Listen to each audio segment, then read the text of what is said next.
La peau, les cheveux et les ongles, c'est le sujet que nous propose cette semaine la naturopathe Beate Kaito. Bienvenue en Merci. studio, Beate. Alors c'est vrai que c'est important, tous ces éléments de notre corps. Oui, c'est ceux auxquels on attache de l'importance aussi d'ailleurs, par l'aspect qu'on a. Et pourtant, ils sont... Alors, fragiles, c'est peut-être pas tout à fait le mot, puisqu'ils ne le sont pas tant que ça, mais en tout cas, ce sont des indicateurs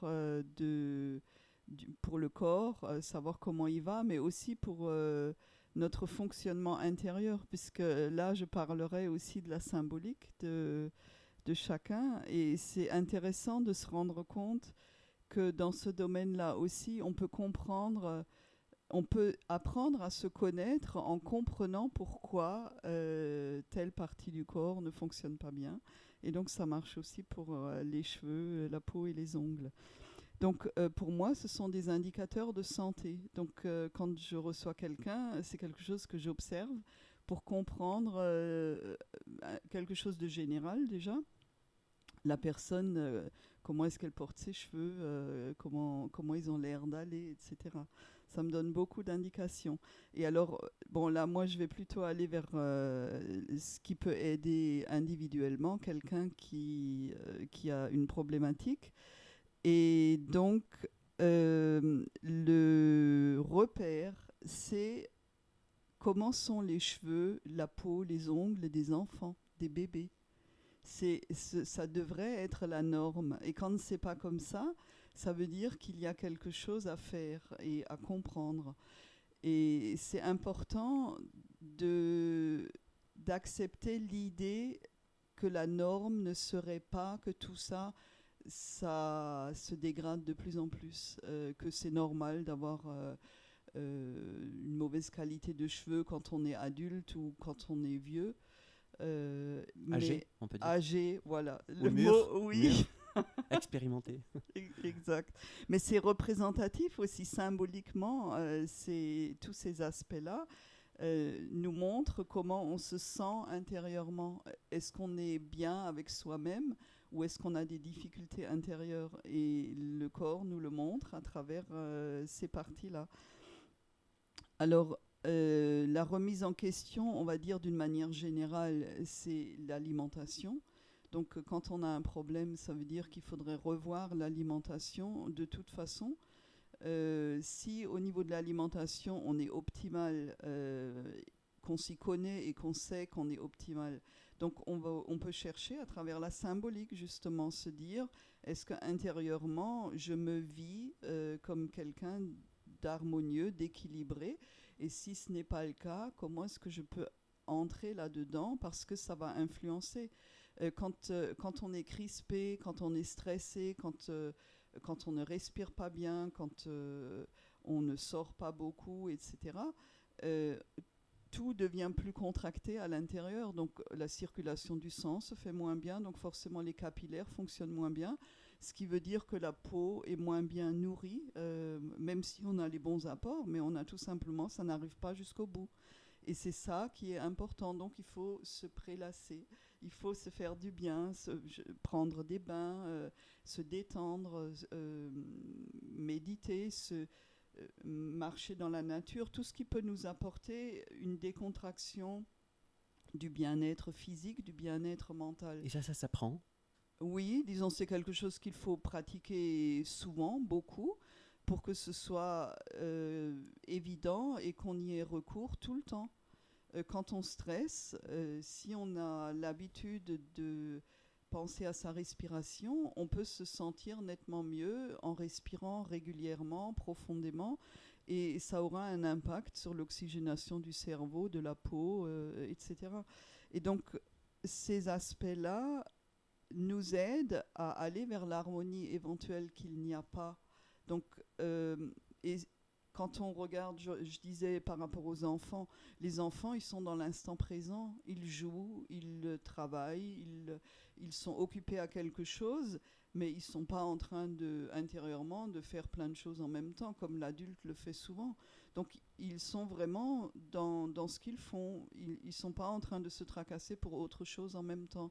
Alors que l'adulte a tendance à vouloir gérer un certain nombre de choses, donc il est éparpillé Ce qui ne veut pas dire mentalement. qu'ils ne peuvent pas être inquiets ou anxieux ou Oui, ils peuvent traumatisés. l'être, effectivement, c'est Ça se vrai, travaille dans bien sûr. l'inconscient. Bien sûr, c'est vrai. Mais eux apprendraient beaucoup plus facilement si on leur disait détends-toi, respire, pose-toi, couche-toi par terre et laisse ton corps vraiment se relâcher complètement au sol. Ils le feraient beaucoup plus facilement qu'un adulte. Ils l'ont beaucoup plus naturellement en eux. Ils n'ont pas autant d'automatisme encore ou de choses qui se sont imprégnées et qui nous empêchent de trouver cette sérénité. Alors, par exemple, la symbolique des ongles, c'est la confiance dans son développement naturel, dans sa structure, qui se base sur notre essence. Il faut rebrancher le câble. Sinon, on ne vous entend plus, Béate. Voilà, c'est fait. Alors, oui, donc je reviens.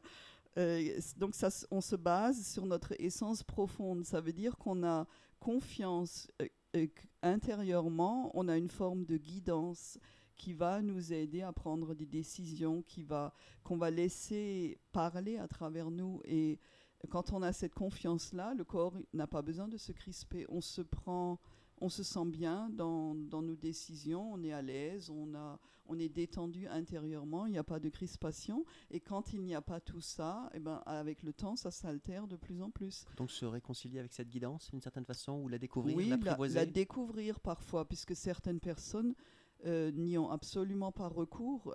Ils ne savent pas distinguer non plus le mental de cette guidance. Et c'est effectivement compliqué au début. Alors ça se passe dans une forme de silence.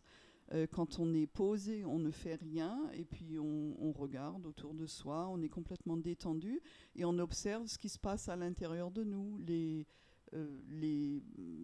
émotions qui peuvent être là, les pensées, les sentiments, des tracas qui peuvent remonter, des choses comme ça. Tout ça, on laisse aller. Donc, et on se connecte, on essaye de voir s'il y a une voix, une petite voix. J'ai souvent parlé de cette petite voix. Elle est différente de l'autre. Le mental, il serait là à te dire, allez, il faut bouger là, tu peux pas rester assis comme ça, tu as des choses à faire. Ou ça, c'est pas la bonne décision, il faut plutôt faire ça. Il est en train de régenter, on va dire, alors que la petite voix, elle nous propose quelque chose. Renaître par le souffle, alors, c'est ça? Oui, alors aussi, moi je distingue le souffle et cette voix, mais on peut les mettre ensemble. Il peut y avoir un lien, effectivement. Tout est lié. Bien sûr, tout est lié de toute façon. Nous sommes liés entre nous aussi, alors qu'on a l'impression d'être séparés. Donc, on devrait accompagner le changement, par exemple, accepter la transformation.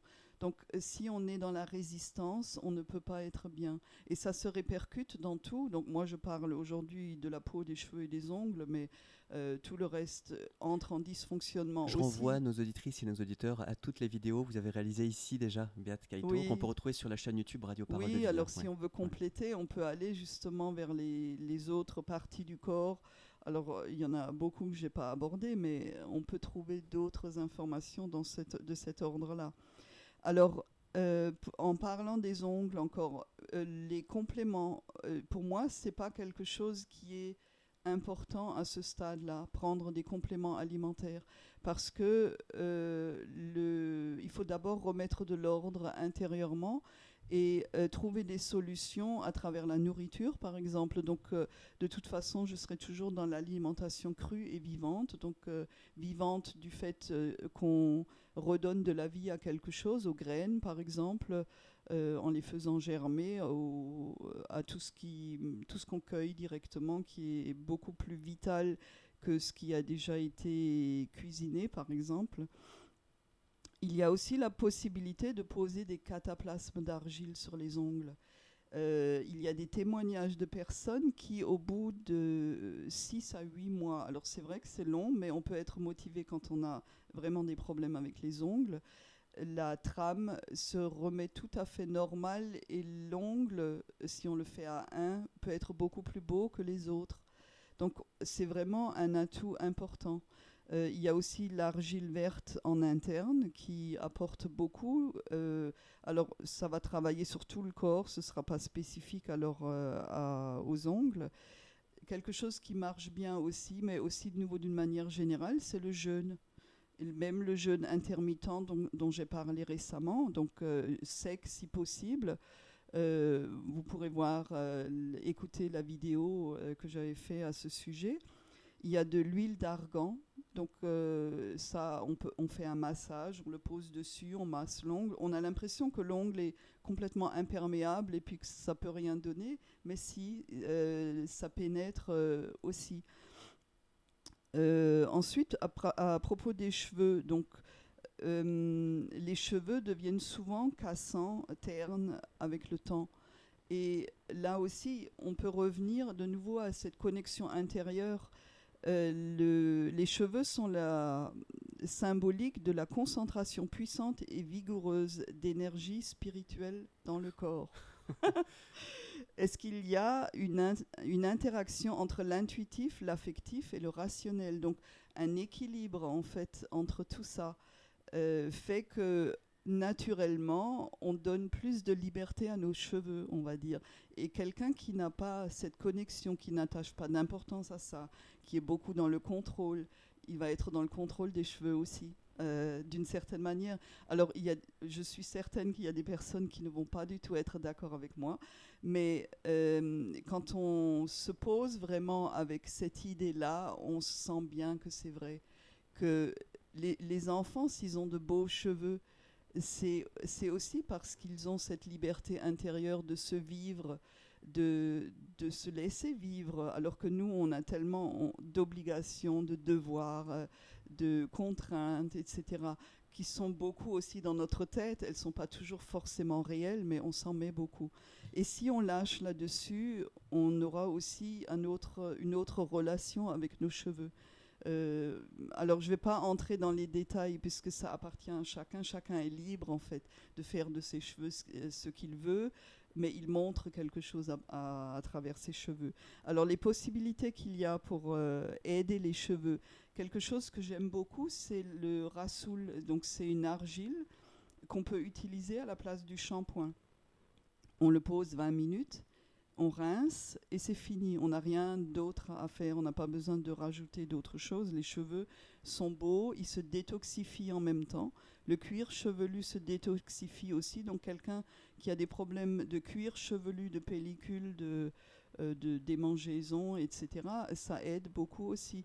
Et on peut vraiment passer à ce mode de nettoyage des cheveux définitivement. Il y a aussi, on peut essayer de jouer avec les carences, puisqu'ils sont signes, les cheveux de mauvaise qualité sont signes de carence aussi.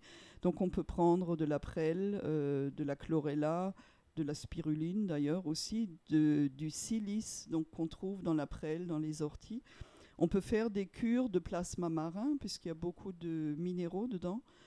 Et puis de l'argile verte aussi à la place du rassoul éventuellement qu'on met comme une boue sur la tête, donc comme un masque aussi, on laisse poser et donc ça agit sur le cuir chevelu aussi. Jeûner aide énormément aussi, alors c'est peut-être un peu plus long, mais ce sera beaucoup plus efficace dans la durée. S'occuper de ses reins, notamment par le drainage, en faisant une cure de sève de bouleau, par exemple, régulièrement, au moins une fois par an.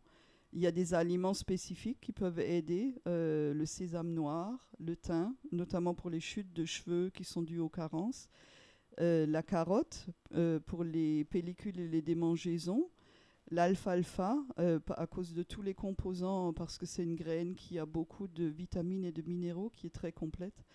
Et l'abricot, par exemple, pour les cheveux cassants et abîmés. Ensuite, par rapport à la peau, alors la symbolique, elle va se retrouver un peu comme pour les ongles et les cheveux, puisque c'est toujours représentatif de quelque chose à l'intérieur qui qui n'est pas assez respecté, pas assez écouté. Donc le reflet du sentiment intérieur d'autorité, je suis. Je suis, ça veut dire je suis dans mon être, j'ai mes droits, je me respecte, je me fais respecter et je trouve que c'est normal qu'on me respecte tel que je suis. Donc si on a cette attitude, si on tend vers cette attitude-là, on a envie aussi de mieux s'occuper de soi, on mangera mieux, on aura une vie plus saine, on aura des relations plus saines, parce qu'on se sentira tout simplement bien de cette manière-là, et qu'on a envie de perpétuer ça, parce qu'il y a une harmonie intérieure dans ce cas. Il y a des aliments qui aident pour la peau, c'est le concombre et la laitue. Alors là, je n'ai pas approfondi davantage les aliments. Tout ce qui reminéralise, donc on va dire tous les légumes verts, les graines germées, l'alimentation crue et vivante aident dans ce domaine-là.